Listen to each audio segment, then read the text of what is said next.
तो इस मूवी की शुरुआत में हम एलन और रे को देखते हैं जो आर्टिक में एक डॉक्यूमेंट्री शूट करने के लिए आए थे। आर्टिक पर जाने के लिए इन्हें शिप पे सफर करना था। एयरपोर्ट पर कैब ना मिलने की वजह से ये लोग पोर्ट तक पहुंचने पे देर कर देते हैं, लेकिन किस्मत अच्छी थी कि अभी भी वो शिप इन दोनों का ही इंतजार कर रही थी। एयरपोर्ट पर इनका सामान भी खो चुका था, जिनमें इनके कैमरास वगैरह थे। अब फिल्म ये कैसे शूट करते, ये लोग यहाँ का एक लोकल आदमी हायर कर लेते हैं फिल्म शूट करने के लिए, जिसका नाम है शॉन।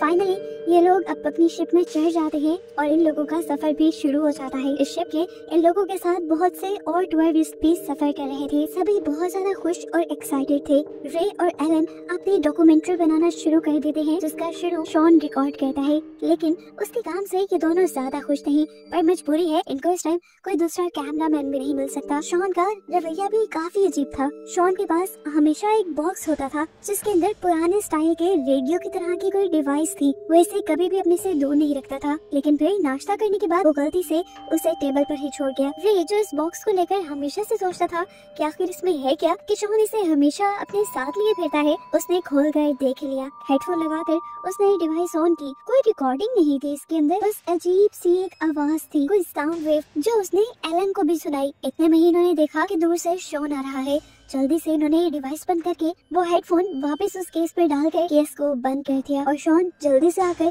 इस डिवाइस को यहाँ से ले गया। खैर इसके बाद ये दोनों शॉन को बाहर के नजारे रिकॉर्ड करने के लिए भेज देते हैं और एलन अपनी फैमिली से कांटेक्ट करने की कोशिश करता है और उसे पता चलता है कि यहाँ से तो कांटेक्ट किया जा ही नहीं सकता, क्योंकि यहाँ समुद्र के बीचों बीच कोई सिग्नल नहीं है। और यहाँ हमें ये भी मालूम होता है एलन की वाइफ उससे नाराज थी। इसके बाद हमें दिखाया गया कि रे दोबारा डॉक्यूमेंट्री शूट करने लगा था। उसने इस टूर के कैप्टन का इंटरव्यू लिया। उसने कैप्टन से सवाल किया कि लोग अंटार्कटिक पे रहते क्यों हैं? ये दुनिया से बिल्कुल अलग थलग इतनी खतरनाक जगह है, यहाँ तो सिग्नल भी नहीं आते। जिस पर कैप्टन ने कहा कि ये जगह नेचर के बहुत करीब है और लोग अपने सुकून के लिए यहाँ आते हैं। इंटरव्यू को पैकअप करते ही रे ने यहाँ देखा कि दूर एक बर्ड की आंख से खून निकल रहा था। ये बहुत ही अजीब बात थी। रे शॉन को भी ये बर्ड दिखाना चाहता था, लेकिन उससे पहले ही वो बर्ड वहाँ से उड़ गया। खैर कंफ्यूज रे अब बोट के अंदर चला गया, जहाँ पर एलन दो साइंटिस्ट से बात कर रहा था। ये साइंटिस्ट रिसर्च कर रहे थे कि कैसे सोनिक वेव्स कुछ ही देर में पूरी दुनिया को तबाह कर सकती हैं। एलन काफी गौर से इनकी बातें सुन रहा था। रे के आने के बाद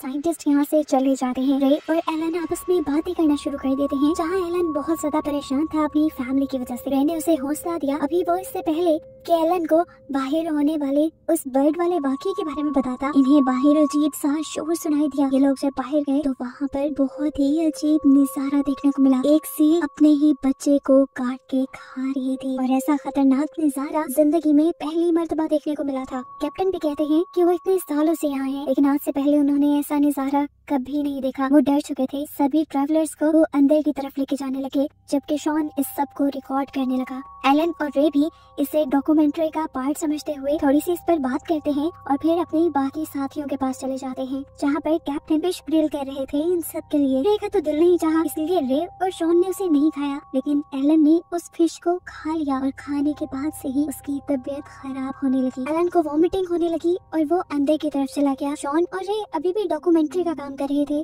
तभी अचानक शॉन ने नोटिस किया कि हवा में परिंदों के उड़ने की आवाज कुछ ज्यादा हो गई है। उसे सर उठाकर देखा तो परिंदे पैटर्न में नहीं उड़ रहे थे और उनकी फड़फड़ाने की आवाज बहुत ज्यादा थी। अचानक से वो परिंदे गायब होने लगे। इससे पहले कि वो ये सबको नोटिस कर पाता, पीछे मुड़कर उसने देखा कि यहाँ के सभी लोग गायब हो गए हैं। अजीबोगरीब तरीके से यहाँ कोई इंसान नहीं रहा था। हैरान होकर उसने रे को देखा। शॉन ने ये सब कुछ रिकॉर्ड किया था। उसने अपनी रिकॉर्डिंग में देखा तो सच में लोग गायब हुए थे और वो कंफ्यूज हो गया कि आखिर ये सब हुआ कैसे। रे को लगा कि कोई उन पर प्रैंक कर रहा है। उसने अंदर जाकर ये बात एलन को बताई और ये सब मिलकर पूरी शिप पे लोगों को ढूंढने लगे, लेकिन इन्हें कोई नहीं मिला। और तब जाकर इन्हें एहसास हुआ कि यहाँ पर सच में कुछ बहुत गलत हो चुका है। अब ये लोग शॉन से पूछते हैं, तुम तो सब रिकॉर्ड कर रहे थे, तभी पता चला कि ये सब क्या हो रहा है। लेकिन शॉन ने भी बताया कि उसे खुद समझ नहीं आई यहाँ पे क्या हो गया है। इन्होंने अब अपने सेल फोन ढूंढे ताकि किसी को मदद के लिए बुलाए, लेकिन यहाँ सिग्नल्स भी नहीं थे। एलन की तबीयत और भी ज्यादा बिगड़ने लगी थी। उसके मुंह से भी अब खून आ रहा था। वो नहीं समझ पाया कि आखिर उसे हुआ क्या। यहाँ रे अब शिप के कंट्रोल सेंटर में जाकर रेडियो से हेडक्वार्टर कांटेक्ट करने की कोशिश करता है, लेकिन वहाँ से भी इन्हें कोई जवाब नहीं मिल रहा। अब ऊपर शॉन जो सब चीजें देख रहा था, दूर उसे एक आइलैंड नजर आ गया। ये खुशी की बात थी। वहाँ जाकर ये लोग से मदद मांग सकते थे। जल्दी से उसने आकर ये बात रे और एलन को बताई। एलन वहाँ जाना नहीं चाहता था, लेकिन आखिर में रे ने उसे मना ही लिया कि मदद के लिए वहाँ जाना बेहतर है। अब एलन भी ऊपर की तरफ आ गया, जहाँ आते ही रोशनी में रे ने नोटिस किया कि एलन की गले पे किसी के काटने का निशान था, लेकिन एलन को ऐसा कुछ भी याद नहीं था कि उसके साथ कोई हादसा हुआ हो। ये जख्म काफी गहरा था, जिसका इलाज करना जरूरी था। रे के आने से पहले यहाँ एलन को एक कैमरा भी मिला था, जो एक टूरिस्ट का था। इस कैमरे में वो सब रिकॉर्ड हुआ था कि कैसे एक सेकंड पे सारे इंसान यहाँ से गायब हो गए। ये देखकर एलन और भी ज्यादा परेशान हो जाता है। ये लोग अब यहाँ से जरूरी सामान लेते हैं और एक लाइफ बोट में बैठकर उस छोटे से आइलैंड की तरफ बढ़ने लग जाते हैं। इस जगह पहुँचने पर एक सबसे अजीब बात ये हुई कि इन्हें यहाँ इतने बड़े टाउन में भी कोई इंसान नजर नहीं आया। इन्हें अपनी आंखों पे यकीन नहीं आ रहा था। इन्हें लगा शायद सर्दी की वजह से लोग अंदर की तरफ होंगे। इन्होंने टाउन को छान मारने का फैसला किया और आगे बढ़े ये लोग, लेकिन हर होटल,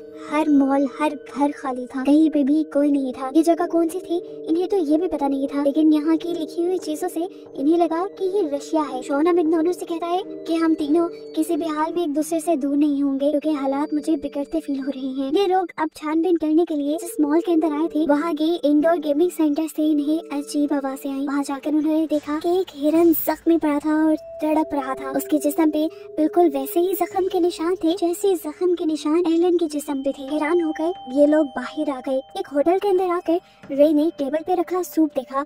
वो अभी भी गर्म था, जिसका मतलब था कि यहाँ के सभी लोग भी शिप के लोगों की तरह एकदम से गायब हुए थे। यहाँ कुछ तो अननेचुरल हुआ था। ऐसा लग रहा था कि यह हादसा किसी का किया गया हो, क्योंकि अगर नेचुरली लोग मरते तो यहाँ पर उनकी लाशें तो होती। अभी वो लोग यही सब सोच रहे थे कि एलन दर्द से तड़पने लगा। रे ने देखा कि उसकी टांग के ऊपर भी बड़े बड़े जख्म थे। दर्द से एलन की हालत इतनी खराब थी कि वो आगे इन्वेस्टिगेशन करने के लिए भी इनके साथ नहीं बढ़ सकता था। जिसके बाद रे और शॉन ने अकेले आगे बढ़ने का फैसला किया और एलन अपनी दवाई लेने के लिए बोट की तरफ बढ़ने लगा। रास्ते में उसे एक पोलर बियर भी दिखा, जिसका पूरा जिस्म भी उसी की तरह जख्मी था। एलन डर गया कि वो उसे मार खाएगा और एलन भाग भी नहीं पाएगा, लेकिन हैरानकुन तौर पर पोलर बियर ने उसे कुछ भी नहीं कहा। यहाँ पर रे और शॉन को एक बिल्डिंग में एक लाइट चलती हुई दिखाई दी। उन्हें लगा कि जरूर वहाँ कोई होगा। ये लोग जब वहाँ गए तो नाउम्मीद हो गए, क्योंकि यहाँ पर भी इन्हें कोई नहीं मिला था। काफी देर गुजर गई थी, अंधेरा भी हो रहा था। एकदम से बाहर रे को एक फायर लाइट चलती हुई दिखाई दी। ये देखकर फौरन उसे एलन का ख्याल आया। वो बाहर गया तो एलन जमीन पे बैठा था, लेकिन ये फायर एलन ने नहीं किया था। वो एलन को लेकर घर के अंदर आ गया और खुद अपने खाने पीने का कुछ इंतजाम करने को सोचने लगा। एलन के पास अभी भी वो कैमरा था जो उसने अपने साथ एक ट्रैवलर का अपनी बोट से उठाया था। इस कैमरा की फुटेजेस में वो ये साफ दिखता है कि जब सारे लोग गायब हुए थे, तब शॉन नहीं गायब हुआ और शॉन उन सबकी वीडियो रिकॉर्ड कर रहा था। यानी जरूर उसे कुछ पता और उसने जरूर इन सबसे वो सच्चाई छुपाई है। एलन फौरन की बात रे को बताना चाहता था, लेकिन रे इस टाइम अकेले नहीं बल्कि शॉन के साथ उसके पास आया। उन्होंने फैसला किया कि ये लोग जल्दी इस इलाके से निकल जाएंगे। इनके पास एक लाइफ बोट तो थी ही, लेकिन अब उसमें मसला था कि फ्यूल कम था। रे ने फैसला किया कि वो फ्यूल इकट्ठा करेगा बाहर मौजूद मोटर कार्स में से, जबकि एलन के पास यहाँ शॉन रुक गया। शॉन समझ गया था कि एलन कुछ बताना चाह रहा है रे को, इसलिए उसने एलन के कान के ऊपर वही हेडफोन्स लगा दिए और उसे वही साउंड वेव सुनाने लगा जो कुछ देर पहले वो खुद भी सुन रहा था। इतने खतरनाक माहौल में भी उसे ये सुनना भूला नहीं था। खैर एलन भी ये सुनते सुनते सो गया। फ्यूल भरने के बाद जब रे एलन को लेने के लिए आया तो उसने एलन के पास पड़ा कैमरा देख लिया और वो सारी फुटेज भी देख ली, जिसमें साफ जाहिर था कि शॉन ने उन सारी चीजों की फुटेज बनाई थी और शॉन उनसे कुछ छुपा रहा था। कि देखते ही वो बाहर की तरफ भागा और उसने शॉन को पकड़ लिया। उसे शॉन को खूब मारा इसलिए कि शॉन उन्हें सच्चाई बता दे कि आखिर इस जगह चल क्या रहा है। इतनी मार खाने के बाद आखिर शॉन भी मान गया, ये बताने के लिए कि इस जगह पर एक खास किस्म का एक्सपेरिमेंट चल रहा था सुपरसोनिक वेव्स को लेकर, जो वेव्स इतनी खतरनाक, इतनी ताकतवर होती हैं कि चंद ही सेकंड में वो इंसान या किसी भी जानदार को तहस नहस कर देती है। वो इस तरह से इंसानों को खत्म करती है कि इंसानों का नामो निशान मिट जाता है। और उस टाइम भी जब सब लोग गायब हुए तब यही सुपरसोनिक वेव्स इस्तेमाल की गई थी, जिसकी वजह से सब लोग मारे गए और ये मिलिट्री का हिडन एक्सपेरिमेंट था। मैं, तुम और एलन इसलिए बच गए क्योंकि हमने वो साउंड वेव सुन रखा था जो साइंटिस्ट ने हमें दिया था और इससे हमारे दिमागों पर उस सोनिक वेव का असर नहीं हुआ। मैं जानता था कि तुम दोनों ने भी वो साउंड वेव सुन ली है, इसीलिए तो तुम लोग आज मेरे सामने जिंदा हो। मैं तुम्हारे लिए ये फुटेज रिकॉर्ड करने यहाँ नहीं आया था, बल्कि मुझे आर्मी वालों ने ही यहाँ भेजा था, और अब जबकि तुम ये सारी बातें सच जान चुके हो तो अब तुम दोनों के साथ साथ मुझे भी मार दिया जाएगा, क्योंकि मुझे ये सब सीक्रेट रखना था और मैं रख नहीं पाया। ये सब बातें सुनकर रे शॉक में था। उसने पूछा फिर एलन के जिस्म पे जख्म कैसे है? तब उसने बताया कि ये सुपरसोनिक वेव्स की वजह से ही है। उसने असल में कैप्टन की दी हुई फिश खा ली थी जो पहले ही उन वेव्स से इन्फेक्टेड थी, इसीलिए वो थोड़ा बीमार हो गया लेकिन मरा नहीं। इसके बाद दोबारा शॉन बताता है कि मुझे मिलिट्री वालों ने एक सैटेलाइट फोन दिया था जिससे मैं उनसे राब्ता कर सकूं और वो मुझे यहाँ से रेस्क्यू कर लें, लेकिन अब मैं उनसे भी राब्ता नहीं कर पा रहा, जिसका साफ मतलब है कि अब किसी भी लम्हे हम तीनों भी मारे जाएंगे। रे ये सारा सच जब एलन को बताने के लिए आया तो उसने देखा कि एलन पहले से ही मरने की हालत में है।